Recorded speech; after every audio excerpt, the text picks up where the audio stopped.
Hi guys, welcome to your channel Banwal Tutorials. Here I am Vikas Kumar Banwal. You are watching the Banwal Tutorials Knowledge Wisdom. Now friends, today we are talking about the UGC NET Commerce Paper 2, which is very important for the all students who are preparing the UGC NET Commerce Paper 2 or also who preparing the NET SET JRF. तो friends मैं बता दूं कि commerce के जुड़े हुए जो भी स्टूडेंट है नेट यूजीसी नेट सेट और जीआरएफ की तैयारी कर रहे हो वो सभी जुड़ सकते हो। फ्री ऑफ कॉस्ट में ये क्लास आपको प्रोवाइड करवाई जाती है every day for 8 PM in the morning Monday to Saturday. तो आप सभी जुड़ सकते हो। काफ़ी इंपॉर्टेंट क्लास जो है आपको प्रोवाइड करवाई जाती है। आप सभी का जो है वेलकम है। तो चलिए क्लास की शुरुआत करते हैं और बता दूं कि एवरी डे 10 महत्वपूर्ण सवालों का जवाब आपको एक ही प्लेटफॉर्म पर दिखाया जाता है। उसके बाद एक स्पेशल टॉपिक पे जो है आपको दी जाती है। तो आज मैं लिमिटेड लायबिलिटीज पार्टनरशिप LLB का टॉपिक पे आपसे डिस्कशन करने वाला हूँ। तो चलिए आगे बढ़ते हैं और जानते हैं आज का क्या है महत्वपूर्ण सवालों का ये 10 समूह। तो चलिए इससे पहले आप फटाफट चैनल को सब्सक्राइब कर दिए, लाइक कर दिए, शेयर कर दिए। यदि नए हो तो एक बार जरूर बेल आइकन प्रेस करें ताकि ऑल काइंड्स नोटिफिकेशन सबसे पहले सबसे आगे आपके पास पहुंच सके। तो चलिए शुरू करते हैं आज का पहला सवाल जो काफ़ी इंपॉर्टेंट है। और मैं बता दूं कि एवरीडे जो है 2 से 3 सवाल जो है करंट अफेयर्स से जुड़ा हुआ सवाल पूछा जाता है ताकि आपको आने वाले समय में कोई तरह का समस्या ना हो।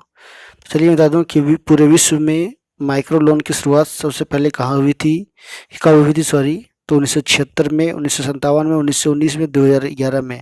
तो 1976 में हुई थी। मैं बता दूं कि बांग्लादेश के अर्थशास्त्री मोहम्मद यूनुस ने जो है माइक्रो क्रेडिट यानी माइक्रो लोन की शुरुआत की थी। उसके लिए जो है उन्होंने जो है बांग्लादेश ग्रामीण बैंक का भी स्थापना किया था जिन्हें उन्हें नोबेल का पुरस्कार भी दिया गया है। तो काफ़ी इंपॉर्टेंट सवाल था ये। तो चलिए इसी के साथ क्वेश्चन नंबर 2 की ओर बढ़ते हैं। भारत में कौन सा बैंक 1 जुलाई से घर पर ही कार, बाइक आदि की बीमा की सुविधा देगा, यहाँ तक कि क्लेम की भी सुविधा देगा? तो इंडियन बैंक, यूनियन बैंक, भारतीय डाकघर, यूको बैंक। तो ऑप्शन ग यानी भारतीय डाकघर जो सुविधा देने वाला है। तो बता दूं कि मैं बजाज एलियंस और टाटा AIG जनरल इंश्योरेंस 2 तरह की कंपनी की सुविधा जो है अभी देगा 1 जुलाई से।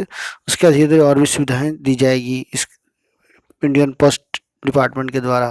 तो चलिए क्वेश्चन नंबर 3 की ओर बढ़ते हैं। प्रत्येक व्यक्ति पेट की खातिर काम करता है, यह मान्यता है पथ लक्ष्य विचारधारा की, भय एवं दंड विचारधारा की, मेयो की विचारधारा की, पुरस्कार सिद्धांत की? तो योर करेक्ट आंसर इज ख, भय और दंड विचारधारा की। ठीक है, ये काफ़ी इंपॉर्टेंट सवाल था। तो चलिए आगे बढ़ते हैं। तो है ना, भय एवं दंड विचारधारा की से जुड़ा हुआ जो है ये मान्यता है कि प्रत्येक व्यक्ति जो है पेट की खातिर काम करता है। नेक्स्ट चलते क्वेश्चन नंबर 4। बहुविपक्षीय विनियोग गारंटी अभिकरण किससे जुड़ा हुआ है? तो विश्व बैंक समूह से, अंतर्राष्ट्रीय मुद्रा कोष से, अंतर्राष्ट्रीय वित्त निगम से, अंतर्राष्ट्रीय विकास संघ से? तो ये किससे जुड़ा हुआ है? वर्ल्ड बैंक ग्रुप से जुड़ा हुआ है ना। वो बहुपक्षीय विनियोग गारंटी अभिकरण विश्व बैंक समूह से जुड़ा हुआ है। चलिए नेक्स्ट चलते क्वेश्चन नंबर 5 की तरफ। तो क्वेश्चन नंबर 5 में क्या है सवाल? तो बता दूं कि वर्तमान में SDR स्पेशल ड्राइंग राइट्स जिसको कहा गया का मूल्य कितनी मुद्राओं के आधार पर निर्धारित किया जाता है? फिर रिपीट कर दूं मैं, वर्तमान में SDR का मूल्य कितनी मुद्राओं के आधार पर निर्धारित किया जाता है? तो का 4 मुद्रा पर, ख 5, ग 6 और घ 7। तो ये करेक्ट आंसर इज ख यानी 5 जो है मुद्राओं पर जो है SDR जो है निर्धारित किया जाता है। तो चलिए क्वेश्चन नंबर 6 की ओर बढ़ते हैं।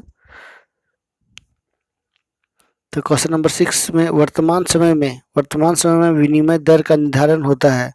वर्तमान समय में विनिमय दर का निर्धारण होता है IMF द्वारा, IBRD द्वारा, WTO द्वारा, विदेशी मुद्रा में विदेशी मुद्रा की मांग और पूर्ति द्वारा।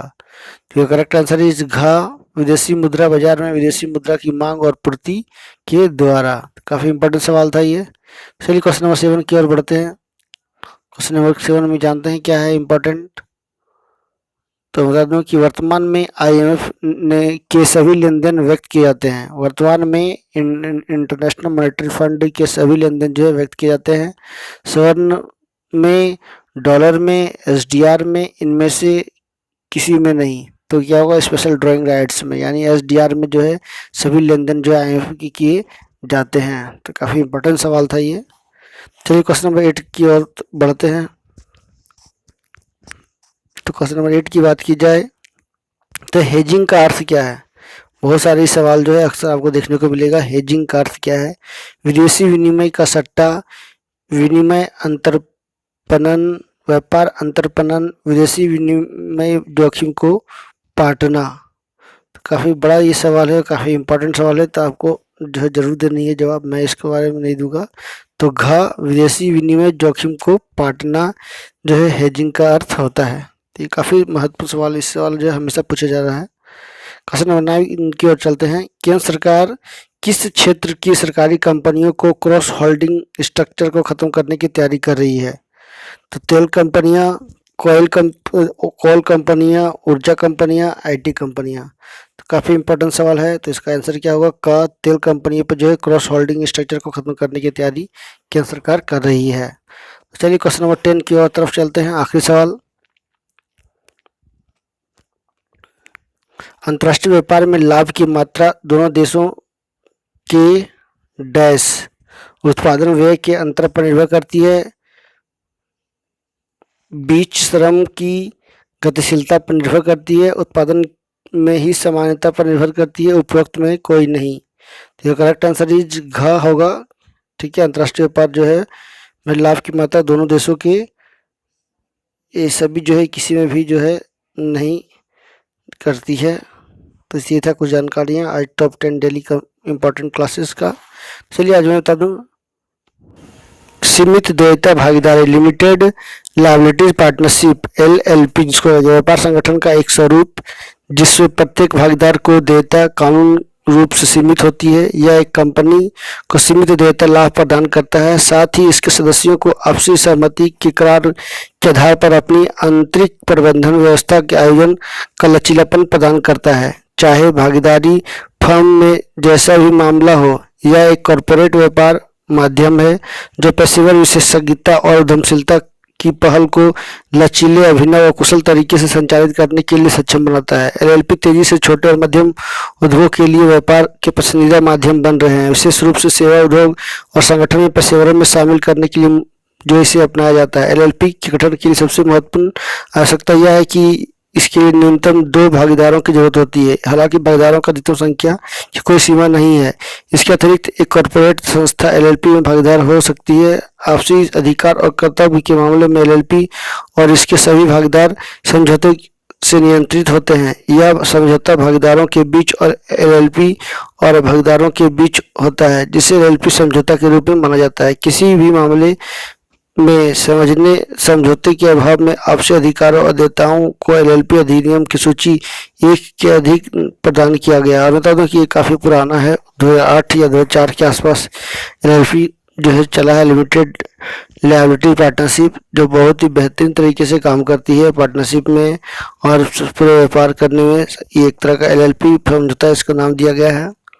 तो ये थी कुछ जानकारियाँ LLP से जुड़ा हुआ। तो चलिए इसी के साथ क्लास की समाप्ति की घोषणा की जाती है। तो नेक्स्ट क्लास में मैं फिर मिलूंगा, तब तक के लिए नमस्कार। सबक हो जाते हैं तो सभी से रिक्वेस्ट करूंगा कि आप मेरे चैनल पर नए हो तो जरूर सब्सक्राइब कर लेना, बेल आइकन प्रेस कर देना ताकि और कैसे नोटिफिकेशन मिल सके। बता दूं कि एवरीडे ये यूज स्टेट कॉमर्स पेपर 2 की क्लास 8 PM में होती है, तो आप सभी ज्वाइन कर सकते हो। आप सभी का ऑलवेज वेलकम है। So thank you very much for watching, stay healthy and be happy. बता दूँ कि कल का लिंक मैंने शेयर कर दिया है सैटरडे का, तो उसका भी देख सकते हो जो स्टूडेंट क्लास नहीं किए हैं। So thank you very much for watching, thank you.